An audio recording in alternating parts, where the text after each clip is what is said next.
Hello students, तैयारी online के audio book series में आप सबका स्वागत है।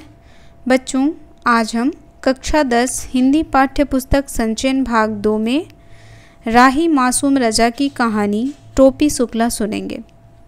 बच्चों, टोपी शुक्ला कहानी को सुनने से पहले हम राही मासूम रजा जी के बारे में जान लेते हैं। राही मासूम रजा जी का जन्म 1 सितंबर 1927 को पूर्वी उत्तर प्रदेश के गाजीपुर के गंगौली गांव में हुआ। इन्होंने अलीगढ़ यूनिवर्सिटी से उर्दू साहित्य में पीएचडी की और वहीं अध्यापन का कार्य भी किया। जब वे मुंबई गए तो वहां उन्होंने सैकड़ों फिल्मों की पटकथाएं लिखी, संवाद और गीत लिखे। धारावाहिक महाभारत की पटकथा और संवाद भी राही मासूम रजा जी ने लिखे। उन्होंने कई उपन्यास, कहानियाँ, कविताएं और जीवनी भी लिखी। तो चलिए बच्चों, सुनते हैं राही मासूम रजा की कहानी टोपी शुक्ला। इफ़न के बारे में कुछ जान लेना इसलिए ज़रूरी है कि इफ़न टोपी का पहला दोस्त था। इस इफ़न को टोपी ने सदा इफ़न कहा। इफ़न ने इसका बुरा माना, परंतु वह इफ़न पुकारने पर बोलता रहा। इसी बोलते रहने में उसकी बड़ाई थी। यह नामों का चक्कर भी अजीब होता है। उर्दू और हिंदी एक ही भाषा, हिंदवी के 2 नाम हैं, परंतु आप खुद देख लीजिए कि नाम बदल जाने से कैसे कैसे घपले हो रहे हैं। नाम कृष्ण हो तो उसे अवतार कहते हैं और मोहम्मद हो तो पैगंबर। नामों के चक्कर में पड़कर लोग यह भूल गए हैं कि दोनों ही दूध देने वाले जानवर चराया करते थे। दोनों ही पशुपति, गोवर्धन और ब्रज कुमार थे। इसीलिए तो कहता हूँ कि टोपी के बिना इफ़न और इफ़न के बिना टोपी न केवल यह कि अधूरे हैं बल्कि बेमानी हैं। इसीलिए इफ़न के घर चलना ज़रूरी है।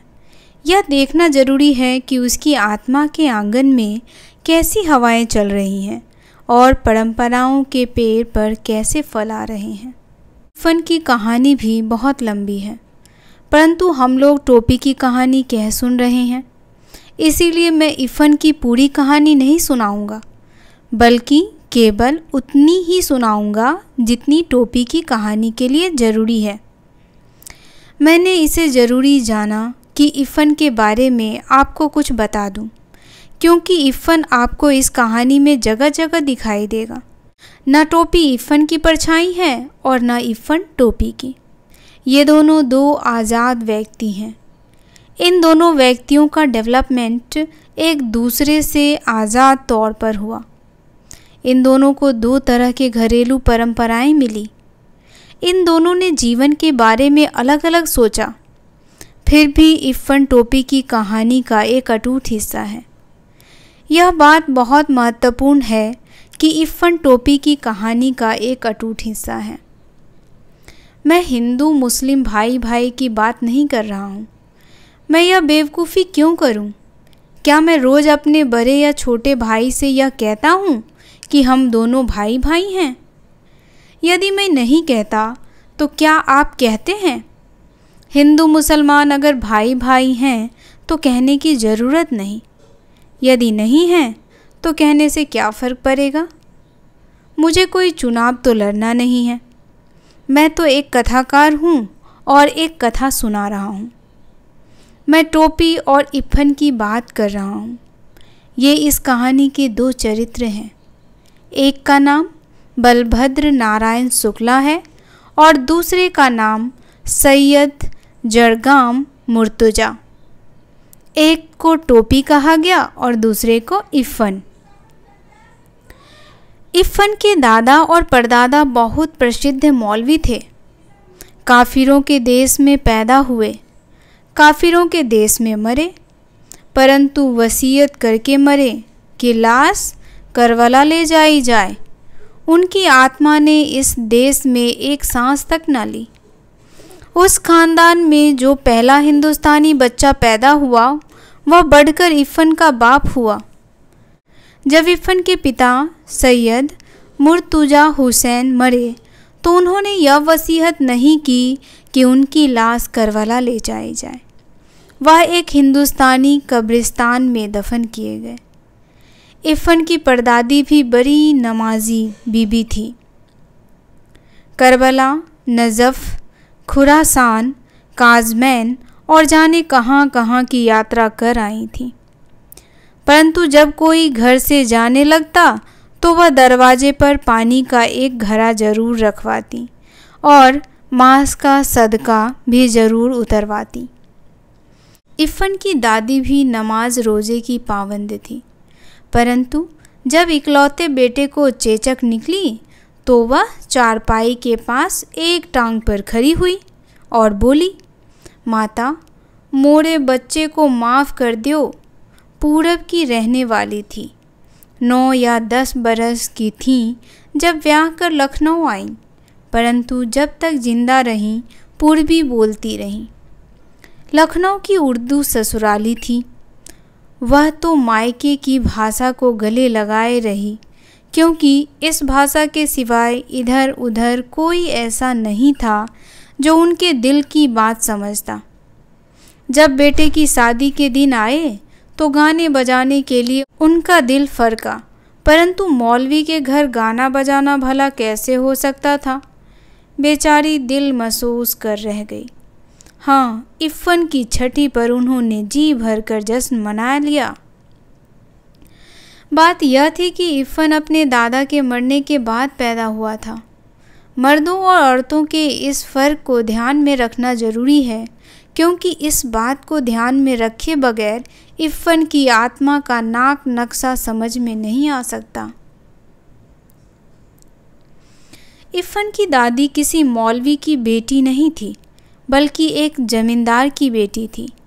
दूध घी खाती हुई आई थी, परंतु लखनऊ आकर वह उस दही के लिए तरस गई जो घी पिलाई हुई काली हांडियों में असामियों के यहाँ से आया करता था। बस मायके जाती तो लपर सपर जी भर के खा लेती। लखनऊ आते ही उन्हें फिर मौलवीन बन जाना पड़ता। अपने मियाँ से उन्हें यही तो एक शिकायत थी कि वक्त देखे न मौका, बस मौलवी ही बने रहते हैं। ससुराल में उनकी आत्मा सदैव बेचैन रही। जब मरने लगी तो बेटे ने पूछा कि लाश करबला जाएगी या नजफ़, तो बिगड़ गई। बोली, ए बेटा, जौन तू से हमरी लाश न संभाली जाए त हमरे घर भेज दी हूँ। मौत सिर पर थी, इसीलिए उन्हें यह याद नहीं रहा कि अब घर कहाँ है। घर वाले कराची हैं और घर कस्टोडियन का हो चुका है। मरते वक्त किसी को ऐसी छोटी छोटी बातें भला कैसे याद रह सकती हैं। उस वक्त तो मनुष्य अपने सबसे ज़्यादा खूबसूरत सपने देखता है। इफ़न की दादी को भी अपना घर याद आया। उस घर का नाम कच्ची हवेली था। कच्ची इसलिए कि वह मिट्टी की बनी थी। उन्हें 10 हरी आम का वह बीजू पेड़ याद आया जो उन्होंने अपने हाथ से लगाया था और जो उन्हीं की तरह बूढ़ा हो चुका था। ऐसी ही छोटी छोटी और मीठी मीठी बेशुमार चीज़ें याद आईं। वह इन चीज़ों को छोड़कर भला करबला या नजफ़ कैसे जा सकती थी। वह बनारस के फातमैन में दफन की गई, क्योंकि मुर्तुजा हुसैन की पोस्टिंग उन दिनों वहीं थी। इफ़न स्कूल गया था। नौकर ने आकर खबर दी कि बीबी का देहांत हो गया। इफ़न की दादी बीबी कही जाती थी। इफ़न तब चौथी में पढ़ रहा था और टोपी से उसकी मुलाकात हो चुकी थी। इफ़न को अपनी दादी से बड़ा प्यार था। प्यार तो उसे अपने अब्बू, अपनी अम्मी, अपनी बाजी और छोटी बहन नुजहत से भी था, परंतु दादी से वह ज़रा ज़्यादा प्यार करता था। अम्मी तो कभी कभार डांट मार लिया करती थी। बाजी का भी यही हाल था। अब्बू भी कभी कभार घर को कचहरी समझकर फैसला सुनाने लगते थे। नुजहत को जब मौका मिलता उसकी कॉपियों पर तस्वीरें बनाने लगती थी। बस एक दादी ही थी जिन्होंने कभी उसका दिल नहीं दुखाया। वह रात को भी उसे बहराम डाकू, अनार परी, 12 बुर्ज, अमीर हजमा, गुलब का वली, हातिम ताई, पंच फुलका, रानी की कहानियाँ सुनाया करती थी। सोता है संसार जागता है पाक परवरदिगार, आँखों की देखी नहीं कहती, कानों की सुनी कहती हूँ कि एक मुल्क में एक बादशाह रहा। दादी की भाषा पर वह कभी नहीं मुस्कुराया। उसे तो अच्छी भली लगती थी, परंतु अब्बू नहीं बोलने देते थे, और जब वह दादी से इसकी शिकायत करता तो वह हंस पड़ती। अमोड़ा का है बेटा, अनपढ़ गंवारन की बोली तू काहे को बोले लाग्यो, तू अपने अब्बा की ही बोली बोलो। बात खत्म हो जाती और कहानी शुरू हो जाती। तऊ बादशाह का कहिस कि तुरंते एक ठो हिरन मार लिया बा। यही बोली टोपी की दिल में उतर गई थी। इफ़न की दादी उसे अपनी माँ की पार्टी की दिखाई दी। अपनी दादी से तो उसे नफ़रत थी, नफ़रत। जाने कैसी भाषा बोलती है।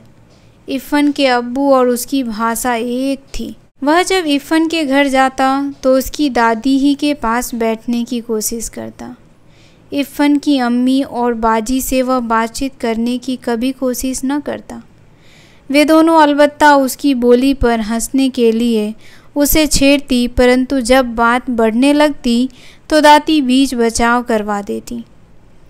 तय काहे को जात है उन सबन के पास, मुंह पिटावे को झाड़ू मारे, चल इधर ही आ, वह डांट कर कहती, परंतु हर शब्द शक्कर का खिलौना बन जाता, अमावट बन जाता, तिलवा बन जाता, और वह चुपचाप उनके पास चला जाता।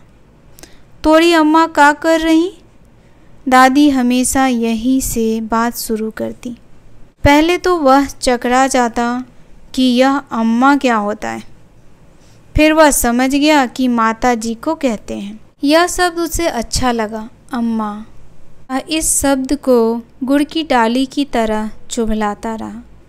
अम्मा, अब्बू, बाजी। फिर एक दिन गजब हो गया। डॉक्टर भृगु नारायण शुक्ला नीले तेल वाले के घर में भी 20वीं सदी प्रवेश कर चुकी थी। यानी खाना मेज कुर्सी पर होता था। लगती तो थालियां ही थीं, परंतु चौके पर नहीं। उस दिन ऐसा हुआ कि बैगन का भुर्ता उसे जरा ज़्यादा अच्छा लगा। राम दुलारी खाना परोस रही थी।